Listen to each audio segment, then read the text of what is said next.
Здравейте! След като създадох първите епизоди на подкаста, хората, които се свързваха с мен тогава, абсолютно винаги споделяха думите: все едно чувам себе си в твоите истории и в това, което казваш. Да, споделят ги и сега, но определено не е винаги, а все по-малко и по-малко. И си замислих защо е така. Дали някъде не допускам грешка и дали неусетно аз не отивам далеч от изначалната точка. А тази начална точка е всъщност е тази. Аз се казвам Иво и съм хазартно зависим, компулсивен комарджия. И човек, един от многото, които успешно се възстановяват и живеят без залог.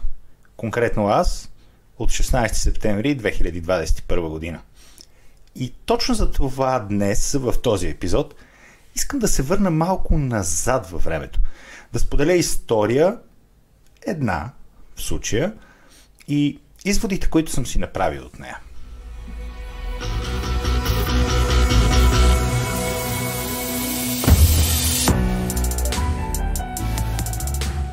Това е подкаста "Живот след хазарта". А вие не пропускате да се абонирате и да харесате епизода. Както и да го споделите, защото само така той може да достигне до повече хора и по този начин да достигне до поне още един човек, за който ще бъде полезен. А цялата тази скромна инициатива, епизоди, статии, онлайн споделяния, както и включването ми в различни участия на терен, не би била възможна без финансовата подкрепа на една малка група от хора. Затова, ако и ти смяташ, че всичко свързано с живот след хазарта заслужава да бъде подкрепено, заслужава да продължи да се развива и да съществува, то не пропускай да се включиш към тази група от хора. Тези хора, които ме подкрепят. Може да го направиш чрез директно дарение със сума по твой избор или като станеш абонамент в Patreon или в YouTube канала. Линковете за това ще намериш в описанието към епизода.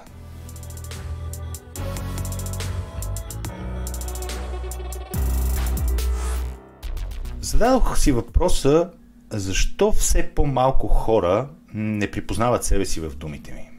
И отговора, до който стигнах, бе, че подкастът е насочен основно към няколко типа хора. Компулсивни комарджии, които се възстановяват от болестта, съзависими, които са засегнати, и хазартно зависими в активна зависимост. За съжаление, най-голяма част са тези, които са все още в активна зависимост. А аз, като човек, който успешно се бори със своя импулс за залагане с всеки изминал ден, се отдалечавам наглед поне все повече и повече от това. Но вероятно е само наглед. Защото аз оставам същия човек. И според мен лично не трябва да забравям историята и действията си. Не казвам, че трябва постоянно да се връщам към тях, а да не ги забравям. Да помня изводите от тези действия и да не позволявам да се повторят отново. Именно заради това записвам и този настоящият епизод, в който искам да ви споделя отказ от моята зависимост. Тук е важно да осъзнаете, всъщност много е важно да осъзнаете, ако ти, който слушаш този епизод, си активно играещ и не можеш да спреш, тази история не е начин да ти кажа: продължавай, ще се случи и на теб, но изхода за теб ще е различен. А всъщност точно обратното. Това се е случвало и е вероятно да се случи отново на теб, докато си залагал, или ако продължиш да залагаш. Но изходът е бил и винаги ще бъде един и същ. Пропадане в капана на хазартната зависимост. В тези тъмни, черни и мрачни дълбини. Имах собствена фирма. Фирма, която функционираше изключително добре. И това беше така, тъй като аз имах стимул да работя. Адски много часове. Да влагам всичко от себе си. Аз самия бях воден и подтикван от една основна идея. Трябват ми пари, за да връщам задължения. Тъй като имах огромни задължения. А тогава виждах като единствен начин за връщане на тези пари да залагам. Да спечеля огромна сума и да връщам задълженията си. Фирмата всъщност се развиваше добре. Но това определено не се отнасяше и за личния ми живот, а още повече за болестта ми. Колкото повече пари изкарвах, толкова повече залагах. А колкото повече залагах, толкова повече исках още и още да залагам. Сумите, които успявах да спечеля с честен труд, започваха стремглаво да не ми достигат. Затова започнах да взимам още и още от къде ли не. Кредити, телефони на лизинг, впоследствие продадени в някоя заложна къща, пари от лихвари, пари от приятели, пари от семейството и за мое огромно съжаление пари от измами. Да, аз лъжех хората. Лъжех ги, като им обещавах неща, които не могат да имат, само и само да им взема парите. И ако ти си хазартно зависим, то със сигурност знаеш, че... Всъщност, със сигурност знаеш какво беше в моята глава в тези моменти. Аз не мислех, че лъжа и мамя хората. Било то непознати или приятели. Аз си мислех, че взимам тези пари за малко, после с тях ще залагам, ще спечеля и ще им ги върна. Като дори ще им ги върна повече, за да ги компенсирам. И това се повтаряше ден след ден, лев след лев. В моята глава аз не бях измамник, лъжец или крадец, а човек, който иска да направи нещо добро за тях и за себе си, да спечели. Защото видиш ли, аз съм единствения, който може да го направи. Само аз съм открил тази златна мина, неизчерпаема дебитна карта или казиното. И само аз мога така да им увелича приходите. Пълни глупости. Но да се върнем към конкретната история. Задълженията, както споделих, вече ми бяха огромни. Ако не греша, конкретния ден беше събота или неделя, а в определен час на обяд в понеделник, идващия тогава понеделник, аз трябваше да имам 5-цифрена сума пари, която да дам.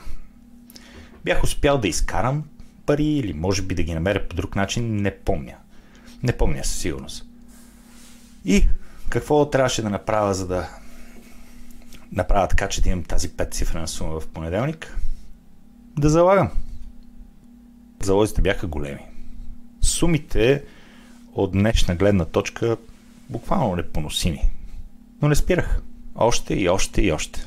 Бях в офиса си. Беше при вечер, може би 6:30. Уж почивен ден. Приятелката ми постоянно ми звънеше или пише съобщения с въпрос кога се прибирам. Аз измислях поредната лъжа. Как имам работа, как няма сега да си дойда, как е изключително важно това, което правя. А действителността беше следната. Средях пред лаптопа и натисках големия дълъг бутон, наречен Space, разстояние. Натисках го отново и отново. Преди всяко натискане тръпнах в очакване как на екрана ще видя променения си живот и бъдеще към добро. Както мнозина от вас знаят, предполагам много добре, един от най-големите тригъри за онлайн комарджията, а и не само за онлайн комарджията, са джакпотите.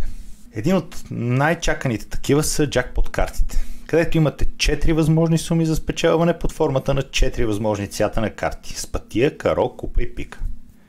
И точно както в играта на Белот, колкото по-висок цвят картите се паднат, толкова по-голяма е сумата.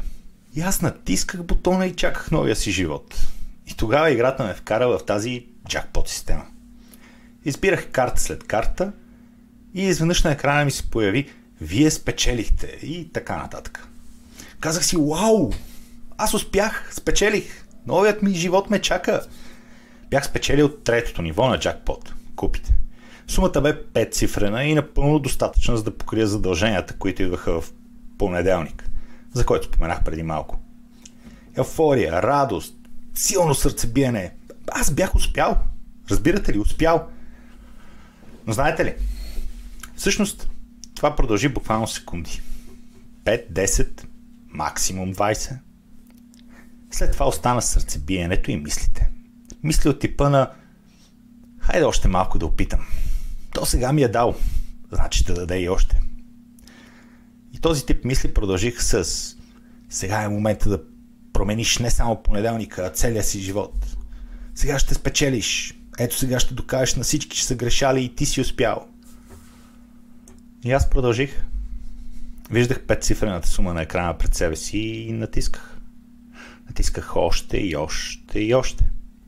Сумата намаляваше, качваше се, пак намаляваше, пак се качваше.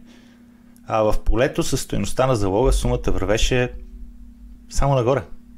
Още по-голям залог и още по-голям залог.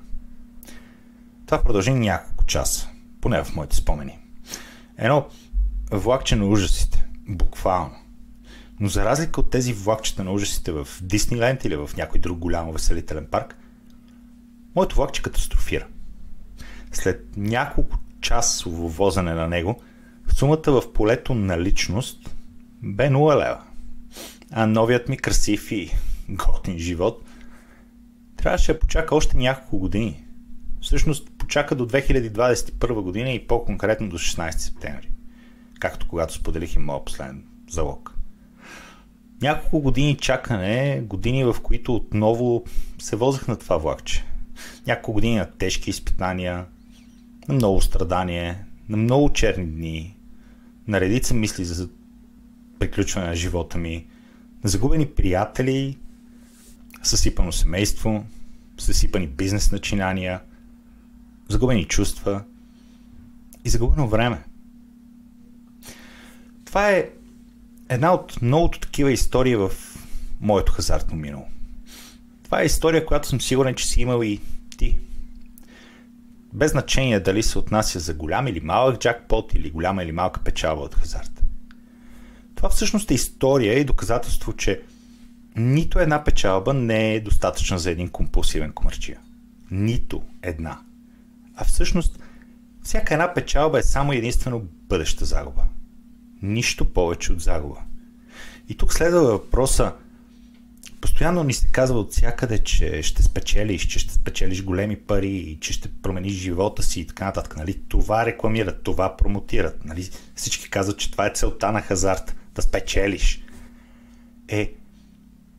Ако всяка една печалба е бъдеща загуба, какъв е смисъл да играеш? Моят отговор е няма. Няма такъв смисъл. Защото ти ще загубиш. Дори и да спечелиш, ти пак ще се върнеш. Искайки да спечелиш още и още и още. Ще продължиш да играеш и ще губиш. Отново и отново и отново. И няма значение дали ще ти се падне купа, пика, джакпота на годината или на десетилетието. Ти пак ще продължиш. Пак ще се върнеш. И няма значение сумата. Няма значение цифрата. Тя никога няма да бъде достатъчна. А през цялото това време ти ще продължаваш да губиш време, емоции, чувства, усещания, връзка с реалността, приятелите ти, семейството ти, всичко. Затова не дей. Спри днес, не залагай днес, не залагай утре и не залагай всеки следващ ден до края на живота си. Благодаря ви, че изслушахте този епизод от подкаста Живот след хазарта. Искрено се надявам той да е бил полезен. Искрено се надявам отново да сте чули нещо, което се свърза с вас. Защото аз и моя живот по никакъв начин не се различава с живота на всеки един компулсивен комарджия. Имам предвид живота, който живееме докато залагаме. Мислите ми, историите ми, действията ми най-вероятно са подтиквани от почти същите причини, каквито всеки един от вас. Аз лично разсъждавам, че всеки хазартно зависим изначално е добър човек и той не прави всичките тези неща с лоши чувства или намерения. Ако мислите, че животът след хазарта заслужава вашата подкрепа, то моля ви, направете го. Ще видите как във всички линкове в описанието към този клип. Благодаря ви още веднъж и до скоро в следващия епизод. Чао!